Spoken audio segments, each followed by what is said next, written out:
Di dalam Al-Qur'an Allah Subhanahu wa taala berfirman, A'udzubillahi minasyaitonir rajim. Man kana yuridu harthal akhirati najid lahu fi harthih. Wa man kana yuridu harthad dunya nu'tihi minha wa ma lahu fil akhirati min nasib. Barang siapa yang menginginkan keuntungan akhirat, maka kami akan menambah baginya keuntungan tersebut. Dan barang siapa yang menginginkan keuntungan dunia, maka akan kami berikan sebagian keuntungan dunia, dan bagi dia tidak mendapatkan bagian di akhirat. Surat Asy-Syura ayat 20. Ya, ayat ini menjelaskan ketika seseorang lebih memilih keuntungan akhirat, ya, lebih mengharapkan balasan di akhirat, mengharapkan pahala di akhirat, maka Allah akan menambah keuntungan itu. Ketika kita beramal, niatnya adalah untuk mencari pahala akhirat, mencari keuntungan akhirat, maka Allah berjanji akan menambah keuntungannya. Ya. Jadi lebih besar daripada amalan yang dilakukan. Tapi ketika seseorang mengharapkan keuntungan dunia, ya, orientasinya hanya dunia, ya, bahkan ibadah pun orientasinya dunia, ya, maka Allah akan memberikan sebagian kecil dari keuntungan dunia itu. Ya, Allah tidak berikan semua, hanya sebagian kecil. Dan di akhirat orang tersebut tidak memperoleh apa-apa, tidak memperoleh bagian. Nah, ini ayat yang menganjurkan kita, mengajak kita untuk lebih berorientasi kepada akhirat. Apapun aktivitas kita, kita orientasikan, ya, kita niatkan tujuannya untuk mencari keuntungan atau pahala di akhirat nanti. Ya, ini nanti ayat yang berkaitan dengan zuhud. Ya. Kemudian dalam beberapa hadis, ya, di antaranya hadis riwayat Al-Bukhari, an Ibnu Umar radhiyallahu anhuma, dari Abdullah bin Umar radhiyallahu anhuma, qala, beliau berkata, akhadha Rasulullah sallallahu alaihi wasallam bimangkibi. Ya, Rasulullah pernah memegang pundakku. Jadi suatu ketika Rasulullah memegang pundaknya Abdullah bin Umar, anaknya sahabat Umar, ya. Faqala, sambil beliau bersabda, kun fid dunya ka'annaka ghuribun au abiru sabil. Nah, ini nasihat yang singkat, ya, tetapi maknanya sangat luas. Jadilah engkau di dunia ini seakan-akan seperti orang yang asing, ya, atau orang yang sedang menyeberang jalan. Nah, ini maknanya dalam sekali, ya. Artinya Rasulullah menggambarkan, ya, ketika kita hidup di dunia, maka jadilah seperti orang asing. Orang asing itu artinya ketika singgah di sebuah daerah yang tidak kita kenal, ya, kita tidak mempunyai tempat tinggal, ya, pokoknya sebagaimana orang asing atau orang yang sedang menyeberang jalan, ya. Artinya apa? Kita meyakini bahwa dunia itu bukan tempat yang kekal, ya, bukan tempat tinggal kita yang sejati. Tempat tinggal kita itu nanti di akhirat, ya surga atau neraka. Itu tempat tinggal kita. Di dunia walaupun kita punya rumah, punya tempat tinggal, maka tempat tinggal itu tidak akan selamanya kita tempati. Ya, pasti akan kita tinggalkan. Nah, itu maksudnya. Ya, maka jadilah kita seperti orang asing di dunia ini. Ya. Jangan terlalu cinta terhadap dunia, jangan terlalu menganggap dunia itu akan kita miliki selamanya. Ya. Atau seperti orang yang menyeberang jalan itu hanya sebentar, ya, tidak lama, kita hanya numpang lewat. Nah, itu pesan Rasulullah yang disampaikan kepada Abdullah bin Umar. Ya. Jadi dengan bahasa kiasan, bahasa perumpamaan. Ya. Kemudian Ibnu Umar, Abdullah bin Umar juga pernah berkata, "Idza amsaita fala tantadhiris shabah wa idza asbahta fala tantadhiril masa." Nah, ini masih lanjutan dari pesan Rasulullah, ya, pesan Rasulullah kepada Abdullah bin Umar. Ketika engkau berada di waktu sore, idza amsaita fala tantadhiris shabah, maka jangan menunggu waktu pagi. Sebaliknya ketika engkau berada di waktu pagi, jangan menunggu waktu sore. Nah, ini juga ada maknanya. Ya, ketika kita punya rencana, punya niat untuk melakukan kebaikan, jangan ditunda-tunda. Nah, itu maksudnya. Ketika punya rencana untuk melakukan amal soleh, segera dilaksanakan, jangan ditunda-tunda. Ya, jangan menunggu besok, ya, jangan menunggu besok pagi, jangan menunggu nanti sore. Ya, segera kita lakukan ketika kita mempunyai niat baik. Ya, ini pesannya. Wa khudh min sihatika limaradika. Ya. Kemudian Rasulullah berpesan lagi, jagalah sehatmu sebelum datang sakitmu. Nah, ketika kita diberikan kesehatan, maka jagalah kesehatan itu. Artinya gunakan kesehatan itu untuk mengabdi, untuk beribadah kepada Allah. Ya, untuk beramal, mengumpulkan bekal di akhirat.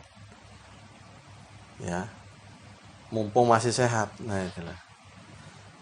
Jangan sampai datang masa sakit. Sudah ditimpa sakit, ya sudah sepuh, baru mau semangat, itu sudah terlambat.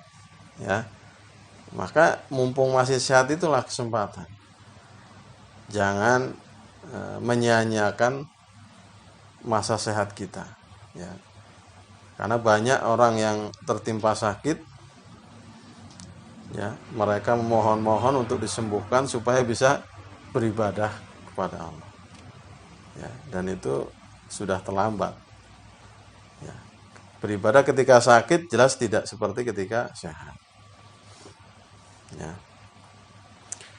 Ini di beberapa tempat ini mungkin sering kita menyaksikan, ya, saudara-saudara kita, ya, orang-orang yang tinggal di lingkungan masjid, ya, misalnya. Ketika sehat mereka sibuk, ya, sampai lupa dengan masjid, tidak pernah ke masjid. Ya.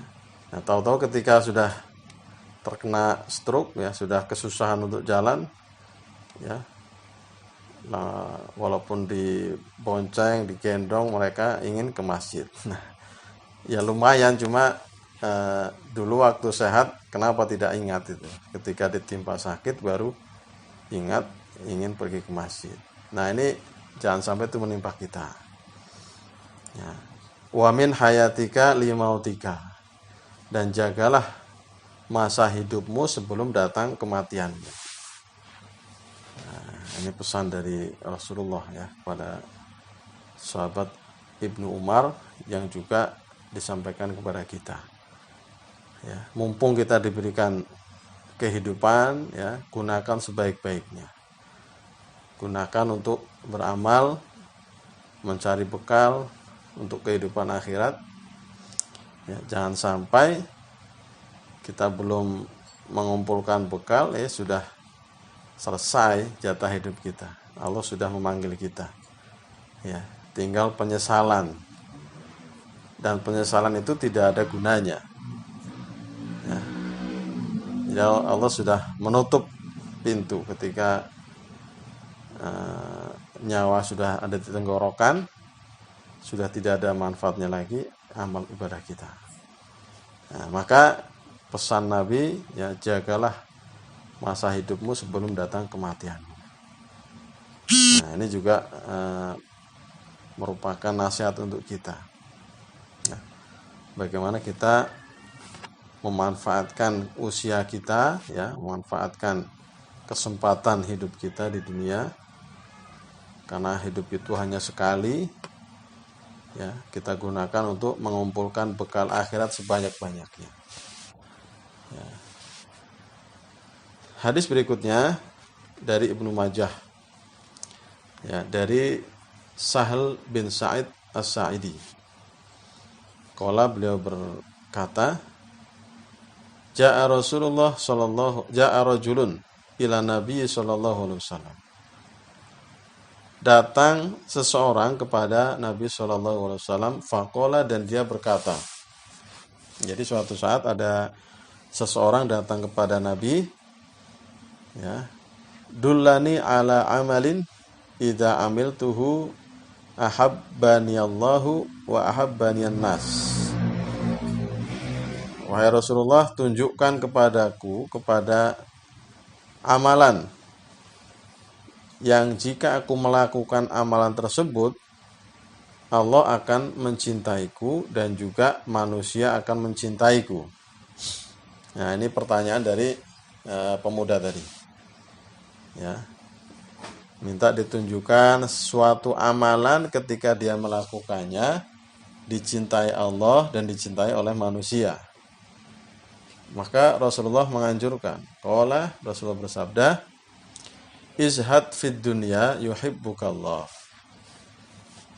Zuhudlah kamu dengan dunia, ya. Zuhudlah terhadap dunia, maka Allah akan menyukaimu, mencintaimu. Wazhad fima fi aidin nas yuhibbukan nas. Zuhudlah terhadap apa-apa yang dimiliki oleh manusia, maka mereka akan mencintaimu. Jadi itu kuncinya. Ketika kita ingin dicintai Allah, maka kita zuhud. Ya, zuhud terhadap dunia, artinya kita menjauhi dunia, ya. Tidak terlena dengan kehidupan dunia. Maka Allah akan menyukai kita. Kemudian kita zuhud terhadap apa yang dimiliki oleh manusia, ya. Tidak terlalu tergiur oleh materi-materi yang dimiliki oleh manusia. Ya, itu namanya kita zuhud. Maka kita akan disukai oleh manusia. Itu kuncinya. Kemudian hadis dari Ad-Dailami. Ya, utrukud dunya li ahliha. Tinggalkanlah olehmu dunia di ahliha, kepada ahli dunia. Fa inna man akhadha minha fawqa ma yakfihi, maka sesungguhnya barang siapa yang mengambil bagian dari dunia melebihi apa yang cukup untuknya, ya, melampaui batas, melebihi sekedar, ya, kecukupannya, maka akhadha hatfahu wa huwa la yash'uru, maka dia telah mengambil kehancurannya atau kerusakannya sedangkan dia tidak menyadari. Nah, ini pesan Rasulullah agar kita meninggalkan dunia kepada ahli dunia, ya. Ya, tinggalkan dunia itu, karena ketika kita mengambil, ya, sebagian dari dunia melebihi apa yang kita butuhkan, ya, maka kita telah mengambil kehancuran kita, sedangkan dia tidak menyadarinya. Itu maksud hadis ini. Ya. Nah, kemudian dijelaskan tentang zuhud ini, ya, melalui Imam At-Tirmidzi, az-zahadatu fid dunya, ya, bahwa zuhud terhadap dunia, laisa bitahrimil halal, bukanlah mengharamkan yang halal, wala idu'atil mal, dan juga bukanlah menyia-nyiakan harta. Ya.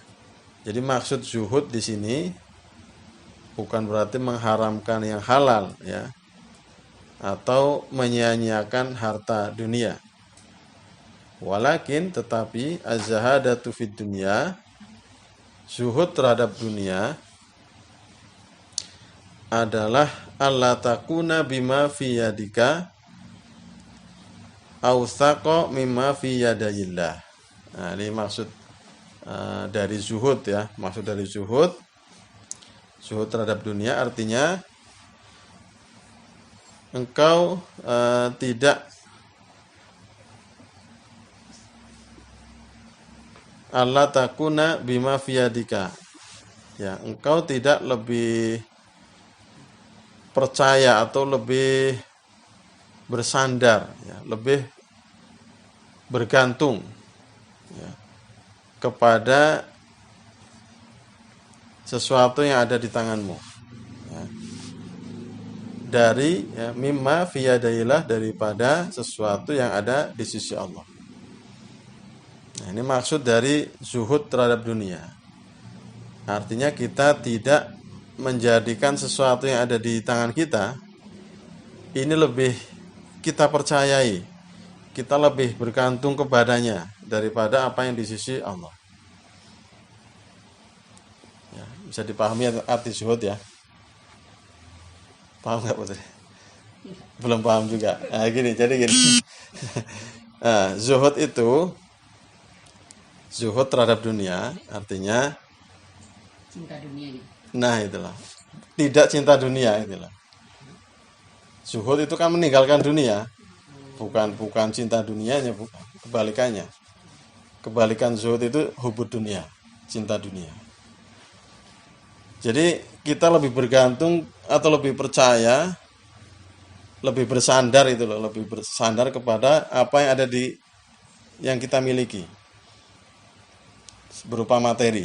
Ya, kita lebih bergantung pada materi lah. Saya kalau nggak punya duit pasti saya nggak bisa hidup. Duit namanya. Ya, enggak, itu tidak menganggap yang dia miliki lebih bermanfaat bagi dia, itu namanya zuhud. Belum paham juga, saya ulangi lagi, saya paham gini nih. Zuhud kepada dunia, ya, bukan pokoknya kita tidak merasa lebih aman, merasa lebih selamat, ya, dengan apa yang kita miliki. Ya, misalnya kita punya materi, ya, punya banyak harta, punya mobil, rumah mewah dan sebagainya, kita lebih bergantung kepada itu semua, bergantung kepada yang kita miliki. Ya, lebih percaya, lebih pokoknya segala-galanya lah. Pokoknya saya kalau nggak punya ini, mendingan saya nggak hidup, gitu. Kalau nggak punya mobil mewah, kalau nggak punya rumah, mending saya nggak usah hidup. Saya nggak ada artinya kalau tidak punya harta-harta ini. Artinya dia kan ketergantungan dengan materi itu dibandingkan dengan yang ada di sisi Allah. Ya. Ketika kita tidak mempunyai sifat itu, Bu, ya, tidak berketergantungan terhadap materi, itu yang dimaksud dengan zuhud. Oh, yang tidak gitu ya. Iya, yang tidak. Tidak, bukan malah yang mencintai dunianya, bukan. Ya. Sudah mulai paham ya? Tadinya kan kalau ngertinya yang zuhud itu yang ininya Cinta dunia. ah, Bukan. tadi yang tidak Kebalikannya. Maka kebalikan zuhud itu hubud dunia. Hubud dunia itu kan cinta dunia. Pokoknya orientasinya hanya dunia, dunia, dunia itu loh. Apapun saya harus dapat keuntungan. Bahkan masalah ibadah saja orientasinya dunia, keuntungan dunia. Ya. Ibadah haji itu kan harusnya akhirat, Bu ya. Ada sebagian orang yang semata-mata untuk mencari keuntungan dunia, memanfaatkan ibadah haji itu. Ya, dengan segala macam cara kan mengiming-imingi orang untuk naik haji dengan biaya murah dan sebagainya. Ternyata penipuan ya. Baru sampai Jakarta ditinggal atau ya gimana caranya. Itu masalah ibadah padahal. Tapi karena orientasinya dunia, ya, ibadah pun dia mencari keuntungan. Itu namanya hubud dunia. Nah, kebalikannya itu zuhud. Pokoknya dia nggak mencari keuntungan apapun ketika beramal soleh. Ya, jangankan masalah ibadah, masalah dunia aja dia nggak terlalu memikirkan kepada keuntungan dunia. Pokoknya orientasinya itu akhirat. Itu namanya zuhud. Nah, gitu ya. Itu definisi zuhud. Ya. Nanti akan lebih dipahami lagi. Nah, berikutnya wa antakuna fi thawabil musibah idza anta usibta arghaba minka fiha law annaha ubqiyat laka. Dijelaskan lagi ya, bahwa zuhud terhadap dunia itu adalah ketika engkau lebih menyukai ya, lebih menyukai pahala musibah yang menimpamu ya, itu lebih disukai ya daripada dunia itu diberikan kepadamu. Nah, itu juga termasuk orang zuhud. Ya, orang zuhud itu lebih memilih pahala musibah ketika dia tertimpa musibah daripada dia diberikan materi dunia. Nah, itu artinya zuhud. Sudah paham ya tentang zuhud ya? Ya. Kemudian hadis berikutnya dari Al-Qudai, ya, Rasulullah bersabda, "Az-zuhdu fid dunya yurahil qalba wal badan." Ya, ternyata zuhud terhadap dunia itu membahagiakan hati dan juga yurih ya, membuat nyaman hati dan badan ya. Zuhud kepada dunia ini akan membuat nyaman hati dan juga badan kita. Warahbatu fiha, sedangkan cinta terhadap dunia ya, itu tuksirul hamma wal hazan, memperbanyak kegelisahan dan kesedihan. Kebalikannya, kalau zuhud itu membuat hati tenang, hati nyaman, di badan juga lebih sehat ya. Sedangkan cinta dunia itu lebih banyak menyebabkan kegelisahan dan juga kesedihan. Ya. Wal batolatu tuqassil qalba. Dan menganggur itu akan mengeraskan hati. Menganggur artinya tidak melakukan aktivitas. Ya, tidak melakukan hal-hal yang positif. Ya, itu akan mengeraskan hati.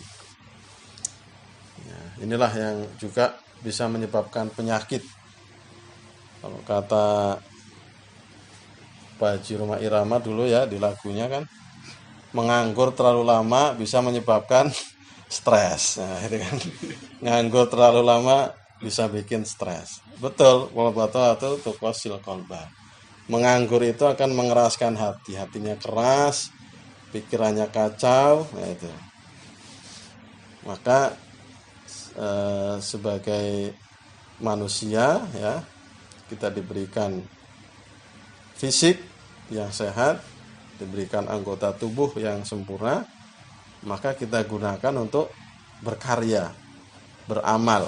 Nah, jangan sampai menganggur, ya, jangan berhenti. Kita harus bergerak, ya. Air itu kalau mengalir terus itu jernih, ya, tapi kalau air mengendap terlalu lama, kira-kira jadi apa? Kotor kan?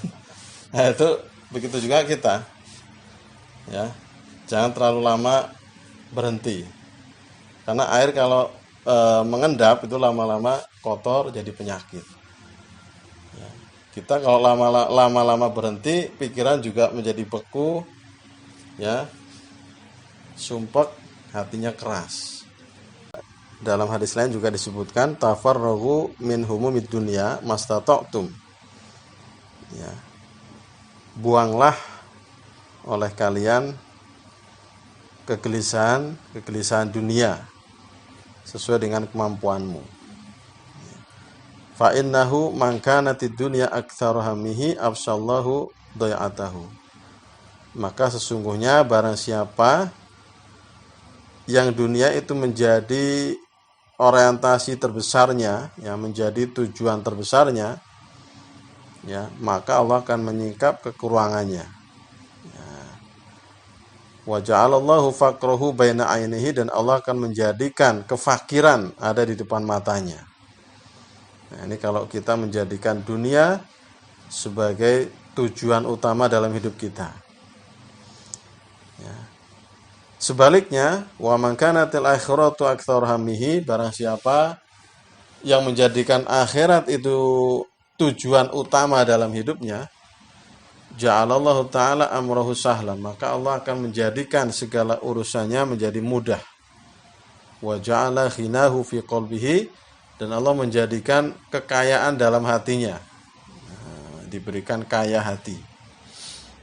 Ya, wa ma aqbala abdun bi qalbihi ilallah illa ja'alallahu qulubal mu'minin tafidu ilaihi, ya. Dan tidaklah seorang hamba menghadapkan hatinya kepada Allah kecuali Allah akan menjadikan hati orang-orang yang beriman itu condong atau cenderung kepadanya dengan rasa cinta, warahmah, dan kasih sayang. Ya. Wa kana Allahu bikulli khairin ilaihi asra, dan adalah Allah lebih cepat kepada semua kebaikan, ya, yang diberikan kepada orang tersebut. Ya, jadi Allah akan segera memberikan kebaikan terhadap orang tersebut, yaitu orang yang menghadap Allah, ya, menghadapkan hatinya kepada Allah, ya, berorientasi untuk akhirat, melakukan amal ibadah, melakukan aktivitas hanya semata-mata mengharap ridho Allah. Ya, pokoknya semua aktivitas kita serahkan, kita tujukan untuk Allah. Nah, itu ketika kita, ya, berzuhud, ya, menjadikan Allah sebagai orientasi kita, maka Allah akan menjadikan hati orang-orang yang beriman, ya, cinta dan sayang kepadanya, dan Allah akan berikan banyak kebaikan kepadanya. Wasyakhoni, ya, kemudian dari Bukhari dan Muslim. Qalat Aisyah berkata radhiyallahu anha, ma syabi'a alu Muhammadin sallallahu alaihi wasallam min khubzi sya'irin yaumaini mutatabi'aini hatta kubido. Ya, Aisyah istri Rasulullah menggambarkan bagaimana zuhudnya Rasulullah. Ya. Keluarganya Muhammad tidak pernah kenyang. Masyabi'a al Muhammad sallallahu alaihi wasallam. Keluarga Nabi Muhammad tidak pernah kenyang dari roti gandum, min khubzi syair, ya, dari roti yang terbuat dari gandum, yaumaini mutatabi'aini, selama 2 hari berturut-turut. Ya, jadi tidak pernah keluarganya Rasul, keluarga Nabi kenyang selama 2 hari berturut-turut. Ya. Hatta kubido, sampai beliau meninggal dunia. Ya. Paham nggak? Belum paham. Nah, Rasulullah dan keluarganya tidak pernah sekalipun merasa kenyang selama 2 hari berturut-turut. Berarti apa? Lapar terus. Kenyang itu paling sehari, nggak pernah 2 hari berturut-turut kenyang, nggak pernah. Itulah zuhudnya Rasulullah. Ya, sampai beliau meninggal. Nah, itu dikisahkan oleh Aisyah, istri beliau.